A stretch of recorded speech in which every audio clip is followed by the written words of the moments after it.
성이 나가지고 아벨을 갖다 돌로 죽인 일이 있었습니다. 모세율법에는 살인하는 자는 반드시 죽이라고 그랬는데, 그럼 가인이 아벨을 돌로 쳐 죽였는데 하나님께서 모세율법의 법으로 따지면 당장 죽여야 되겠는데, 그때는 모세율법이 없을 때이만큼 하나님께서 그 가인에게 죽이지 않고 벌을 내리지 않았습니다. 벌을 조금 내려 결국 네가 그렇게 아우를 죽였으니까 넌 내 앞을 떠나서 넌 여기 있지 못하다 해가지고 결국 유랑민이 되듯이 그렇게 되기로 했습니다. 그러니까 모세율법을 따지면은 당장 죽여야 될 게지만, 그땐 너 사람을 죽이면은 너는 죽는다 하는 그런 말도 없었고, 사람을 죽이는 데에 대해서는 법이 거기에 기록되어 있지 않기 때문에 살인을 했지만은 그를 갖다가 심한 형을 내릴 수 없었던 것입니다. 그러면 그 외에도 여러 가지 제목이 있는데, 지금은 우리 대한민국에도 법이 있고 성경에도 법이 있습니다. 그러니까 모세율법 10가지 십계명이 있죠. 이 십계명을 아마 기독교인들 쳐놓고는 전부 십계명을 중심으로 해가지고 그게 죄다 죄가 아니다 하는 것을 거기서부터 마음에서 양심의 가책을 받고 우리 마음의 죄를 정하게 되고 이렇게 되는데, 그럼 전에 지은 죄로 말미암아 우리가 사망에 이르게 되는데, 여기서 뭐를 없애면은 다시 살 수 있냐면 죄를 없애면은 사는 길이 여기서 열립니다. 그래서 이제 사는 길을 주시기 위해서 예수님이 1900년 전에 오셔가지고 새로운 법을 줬습니다.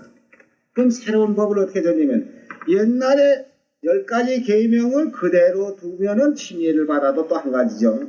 그렇지만은 예수님이 오셔가지고 새 언약을 줬는데, 새 언약은 6월절 성만찬 예식에 떡과 포도즙을 먹고 마심으로써 너희 속에 생명이 있다 하는 이런 아주 생명의 언약을 주었습니다. 그럼 생명의 언약을 우리 사는 법을 주는데, 이 사는 법을 주는 데 있어서도 전에 그 죄라는 것을 이걸 어떻게 해야 된다 이 말이에요. 그냥 없앨 수는 없는 게고, 전에 지은 거는 죄값은 사망이라고 했어요.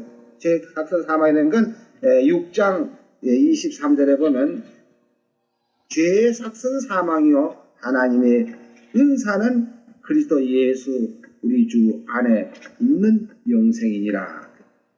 그게 죄의 값은 사망이니까 언젠가는 우리가 죽어야 되는 것입니다. 그럼 이 죽는 것을 어떻게 아주 죽어버리면 곤란하니까 미리 죽는 법을 갖다가서 성서적으로서 우리 죄를 장해 지내는 법이 있는데, 그 장해 지내는 법을 하나 보겠습니다. 골로새 2장 12절이요. 너희가 세례로 그리스도와 함께 장사한 바 되고 또 죽은 자들 가운데서 그를 일으키신 하나님의 역사를 믿음으로 말미암아 그 안에서 함께 일으키심을 받았느니라. 또 너희의 범죄와 육체의 무할례로 죽었던 너희를 하나님이 그와 함께 살리시고 우리에게 모든 죄를 사하시고. 여기 보면은 이 세례라고 하는 말은 씻는다는 뜻인데요. 이 원어에는 이 세례로 되어 있지 않냐고 바프테시마라고 우리 죄를 매장하는 걸로 되어 있습니다. 장례를 지내는 거. 장례 지내는 걸로 되는데, 그래서 침례라고 하죠. 침례라고 하는데 왜 그럼 여기다가 세례라고 썼느냐 하면은, 이건 천주교로부터 시작해서 선주교는 영세라고 하고 각 장로교, 감리교 이런 데는 이제 세례라고 합니다. 그 세례라고 하는 것은 물 조금 이마에다 이렇게 찍어 발라놓고 그렇게 하고 이제 살았다 이런 식으로 되어 있죠. 그러나 근본적 예수님으로부터 이 침례를 받는 것이 이제 쭉 내려오는데, 이 역사책을 보면은 예수님으로부터 초대교회 당시에는 전부 침례를 받았습니다. 그러니까 여기 지금 글자를 우리가 한번 받아보세요. 세례로 그리스도와 함께 장사한바 되고 이렇게 기록됐단 말이에요. 그러면 시침으로서 예수님과 함께 장사 지냈다 이렇게 되면 말이 안 되죠. 그러면 침례로 물에다가 이렇게 푹 잠금으로써 그리스도와 함께 장사한 바 되고 하면은 말이 맞는 것입니다. 왜? 침례라는 거 하는 말이 맞는 거예요.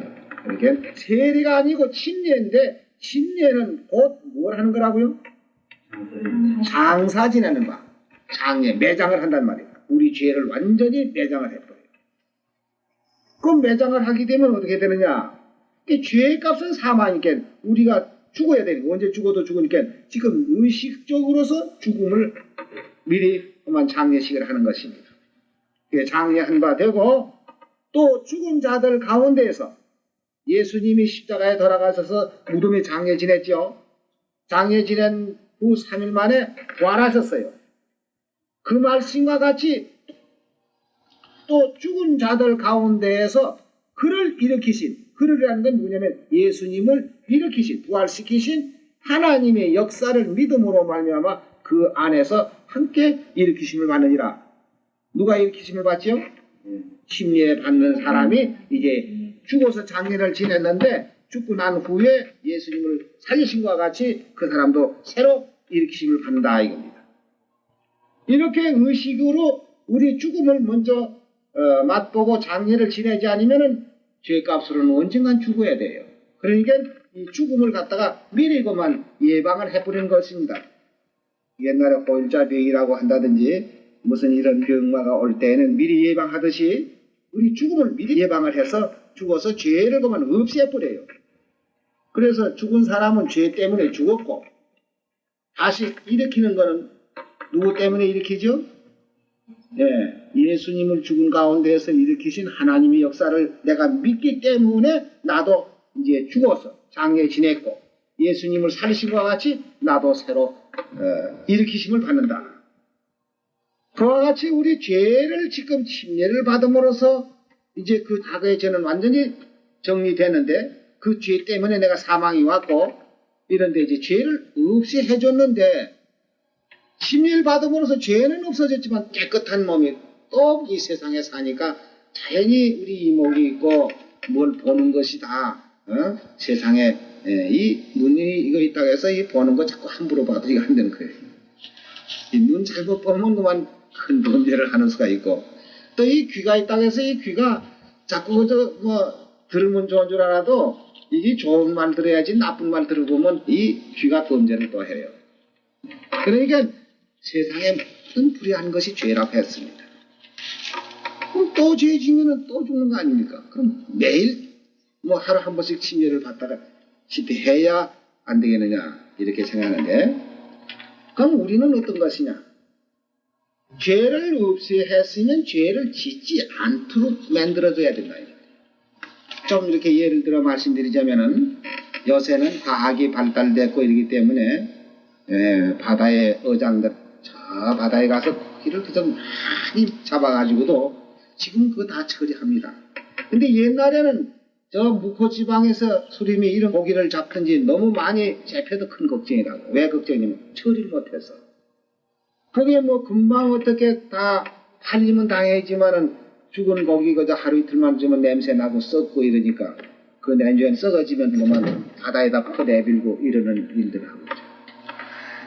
그렇지 않으면 이제 그 고기가 다 썩어서 못 먹을 정도 되기 전에 소금을 쳐놓으면 좀 당분간 오랫동안 견딜 수 있습니다. 근데 요새는 과학이 발달해서 냉동실을 만들어가지고요. 벌써 이 어장에 나간다고 할 것도 냉동실부터 먼저 만들어가지고 고기 잡는 쪽 거기다 그만 냉동실에 집으면 다 얼어버려요. 얼으면 암만 실이 가더라도 썩질 않습니다. 그래가지고 이제 각 시장으로 빠져서 나와가지고 고기 잡은 거죠. 한 달 후에라도 팔아먹고 2달 후에라도 팔아먹고 이렇게 해서 할 수 있는 거 뭐냐고. 우리가 죄를 없이 하는 것이 문제보다도 그 없이 하는 죄가 오래 유지할 수 있는 이것이 가장 중요한 건데요. 그럼 우리는 어떻게 해서 죄를 없이 그냥 오래 유지할 수 있느냐 하면은 성한 고기 잡아서 소금을 치는 것과 같이 우리 속에다 생명을 넣어야 됩니다. 생명을 넣어야 되는데 어떤 사람은 침례가 여기 침례라고 하지 않으시게 세례를 하니까 씻는다. 그래서 장로이나 감히 물 여기 조금 얹혀놓고 그렇게 놓고는 이제 다 씻었다. 이제 깨끗하다. 이렇게 해서 하는데 이 침례라는 것은 우리 죄를 씻는 게 아니라는 것을 베드로 전서 3장 여기 21절에 보면은 잘 설명하고 있습니다. 물은 예수 그리스도의 부활하심으로 말미암아 이제 너희를 구원하는 편이 곧 세례라. 육체의 더러운 것을 제하여 버림이 아니요 오직 선한 양심이 하나님을 향하여 찾아가는 것이라. 저는 하늘에 오르사 하나님 우편에 계시니 천사들과 권세들과 능력들이 저에게 순복하느니라. 여기 침례 받는 것이 우리 더러운 것을 씻는 것이 아니라. 그럼 더러운 것을 씻는 게 아니고 뭐냐? 오직 선한 양심이 하나님을 향하여 찾아가는 것이라고. 그럼 선한 양심이 죄가 있고도 선한 양심이 가질 수 있습니까? 없이. 죄 가지고도 선한 양심을 가지고 있어요? 예. 하나님하고 우리 사이를 이 갈라지게 한 것이 무엇이냐 하는 것, 그것부터 우리가 알아야 되겠네요. 자, 이사야 59장 1절에서부터 보겠습니다. 여호와의 손이 짧아서 구원치 못하심도 아니요 귀가 둔하여서 듣지 못하심도 아니라 오직 너희 죄악이 너희와 너희 하나님 사이를 내었고 너희 죄가 그 얼굴을 가리워서 너희를 듣지 아니하게 함이니 이는 너희의 손의 피가 너희의 손가락의 죄악이 더러웠으며 너희의 입술은 거짓을 말하며 너희의 혀는 악독을 바람이라. 자, 이런데 이걸 가지고 선한 양심을 하나님 찾아갈 수 있어요? 죄는 양심이 허락을 안 하는 것입니다. 내가 죄를 가지고서 나 깨끗하다, 하나님하고 내가 동행할 수 있다 하고 하나님 뒤에 줄줄 따라다닐 수 있느냐면 그렇게 될 수가 없어요. 그러니까 여기 베드로 전서 3장 21절에 그 물은 하는 말은 여기 노아 홍수 때에 노아의 식구 8사람이 구원받은 그 물을 말하는데 이 물은 예수 그리스도의 부활하심으로 말미암아 이제 너희를 구원하는 편이 곧 세례라. 육체의 더러운 것을 제하여 버림이 아니요 오직 선한 양심이 하나님을 향하여 찾아가는 것이냐. 그러니까 죄가 완전히 다 청산되고 장려제 매장을 씻어가지고는 안 되죠. 씻으면 아주 죄의 뿌리가 남아있단 말이에요. 그 뿌리가 남아있으니까 언제든지 뿌리가 남아있으면요 저 산에 아카시아 나무 더 많이 있는데 어떤 사람 그 아카시 나무 이걸 없애려고 비언해도 또 나오고 비언해도 또 나오고 애를 먹는 게라. 그래서 이 사람이 비다가 못해서 이래가지고 안 된다. 그래서 이제 그때는 막 오개를 가지고 부럭지를 막 파내 그래요. 그래 놓으니까 이제 그게 안 나온다. 죄를 씻어서야 안 되죠. 그러니까 장애를 지내는 겁니다. 그렇게 해서 이제 완전히 죄의 뿌리를 빼서 내버리고 이제 선한 양심을 가지고 하나님을 향하여 찾아가는데 그럼 침례받고 또 지으면 어떡할까요? 그러니까 침례받고 죄를 짓지 아니하는 이 새 언약이 있습니다. 새 언약. 요한복음 6장 53절에서부터 예수께서 이르시되 내가 진실로 너희에게 이르노니 인자의 살을 먹지 아니하고 인자의 피를 마시지 아니하면 너희 속에 생명 없느니라. 내 살을 먹고 내 피를 마시는 자는 영생을 가졌고 내 살을 먹고 내 피를 마시는 자는 영생을 가졌고 마지막 날에 내가 그를 다시 살리느니 내 살은 참된 양식이요 내 피는 참된 음료로다. 내 살을 먹고 내 피를 마시는 자는 내 안에 거하고 나도 그 안에 거하나니 살아계신 아버지께서 나를 보내심에 내가 아버지로 인하여 사는 것 같이 나를 먹는 그 사람도 나로 인하여 살리라. 이것은 하늘로서 내려온 떡이니 조상들이 먹고도 죽은 것과 같지 아니하여 이 떡을 먹는 자는 영원히 살리라. 그러니까 예수님의 살을 먹고 예수님의 피를 마시면 우리 속에 생명이 들어갑니다. 생명. 자, 생명이 들어가고도 또 썩는다면 어떡합니까? 생명이 들어가 있는데도 또 썩는다고 할 수가 없지요. 그러면은 때로는 이제 우리가 침례를 받고도 이 세상에 살다 보면 그 세상 사람과 같이 지내다 보니까 본의 아닌 불의한 것들이 더러 많이 있습니다. 근데 그런 경우에는 어떻게 되느냐 하게 되면요 요한일서 5장 16절에 보면은 누구든지 형제가 사망에 이르지 아니한 사망에 이르지 아니하는 죄, 범하는 것을 보거든 구하라. 그러면 사망에 이르지 아니하는 범죄자들을 위하여 저에게 생명을 주시리라. 사망에 이르는 죄가 있으니 이에 대하여 나는 구하라 하지 않노라. 모든 불의가 죄로 돼 모든 불의가 죄로 돼 사망에 이르지 아니하는 죄도 있도다. 그러니까 이 사망에 이르는 죄라는 것은 어떤 것이냐 하면은 우리 세상 죄에도 너무 심하게 하는 것들은 안 되지만은 여기에서 사망에 이르는 죄가 뭐인가? 히브리서 10장 26절. 우리가 진리를 아는 지식을 받은 후 우리가 진리를 아는 지식을 받은 후에 짐짓 죄를 범한 적. 여기 죄라는 건 무슨 죄냐면은 그 다음에 나옵니다. 어떤 게 그 죄냐면 짐짓 죄를 범한 적 다시 속죄하는 제사가 없고, 이 속죄라는 것은 이 새 언약을 말하는 것입니다. 속죄하는 제사가 없고 오직 무서운 마음으로 심판을 기다리는 것과 대적하는 자를 소멸할 맹렬할 불만 있으리라. 모세의 법을 폐한 자도 두세 증인을 인하여 불쌍히 여김이 없이 받지 못하고 죽였거든. 하물며 하나님의 아들을 밟고 자기를 거룩하게 한 언약의 피를 부정한 것으로 여기고 은혜의 성령을 욕되게 하는 자의 당연히 받을 형벌이 얼마나 더 중요하겠느냐 너희는 생각해봐라. 그러니까 여기 무슨 죄겠어요? 새 언약. 예, 이 언약의 질을 배반하고 나가는 것이 이것은 다시 속죄하는 제사가 없어요. 왜 그러냐면은 새 언약을 통해서 예수님의 살과 예수님의 피로 우리의 생명을 줬고 영생을 줬는데도 불구하고 그것을 부인하고 나갔을 때에는 옛날 모세의 율법을 폐한 자도 불쌍히 여기지 않고 죽였거든. 두 사람의 증인을 인해서 하물며 하나님의 아들을 밟고 자기를 거룩하게 하는 언약의 피를 부정하게 여긴다. 이것이 다시 용서함을 받을 수 없는 죄라는 것을 여기 말했습니다. 그러면 우리 속에 생명을 넣어준다는 말씀, 아까 어떻게 하면 생명이 들어간다고요? 요한복음 6장 53절에 예수님의 살을 먹고 예수님의 피를 마시면 너희 속에 생명이 있다. 생명이라는 뜻은 뭐냐면은 영원히 사는 뜻을 말합니다.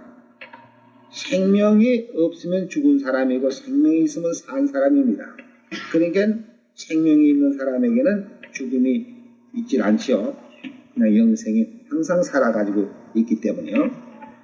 근데 예수님의 살과 예수님의 피를 어떻게 우리가 먹고 마시느냐? 예?